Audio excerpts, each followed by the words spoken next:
प्रतिमा recording studio Sheikhpura.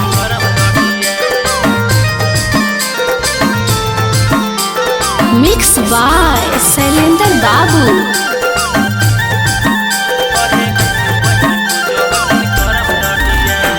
कवन भैया कटे गलखिन करम के डोढ़िया। कवन भैया कटे गलखिन करम के डोढ़िया। कवन भैया हाँ कवन भैया ओहे कवन बहिनी पूजो हखिन करम डोढ़िया। ओहे कवन बहिनी पूजो हखिन करम डोढ़िया। राज भैया लावे गलखिन करम के डोढ़िया। बिक्की भैया राज भैया लावे गलखिन करम के डोढ़िया। बिक्की भैया हाँ बिक्की भैया ओहे आरती बहिन पूजो हखिन करम डोढ़िया। ओहे अंशु बहिन पूजो हखिन करम डोढ़िया।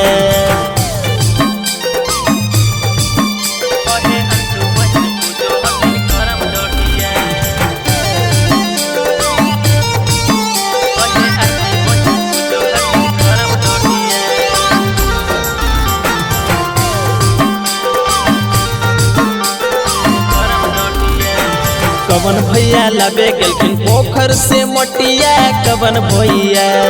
कवन भैया लावे गलखिन पोखर से मटिया। कवन भैया हाँ कवन भैया कवन बहिनी गाबै गीतिया है सारी रतिया। कवन बहिनी गाबै गीतिया है सारी रतिया। गोविंद भैया लावे गलखिन पोखर से मटिया है गोपाल भैया।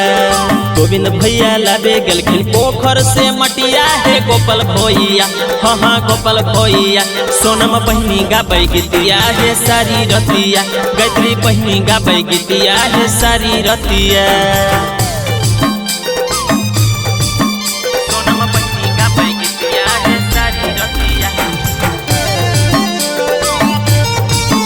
गायत्री बहिनी गाबै गीतिया है सारी रतिया।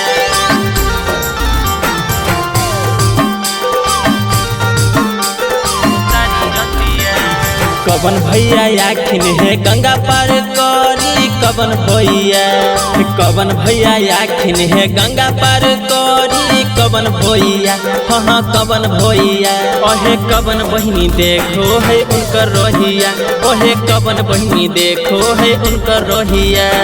धीरज भैया आखिन है गंगा पार करी। रंजन भैया धीरज भैया आखिन है गंगा पार करी। रंजन भैया हाँ रंजन भैया देखै पूनम बहिनी है उनकर रोहिया।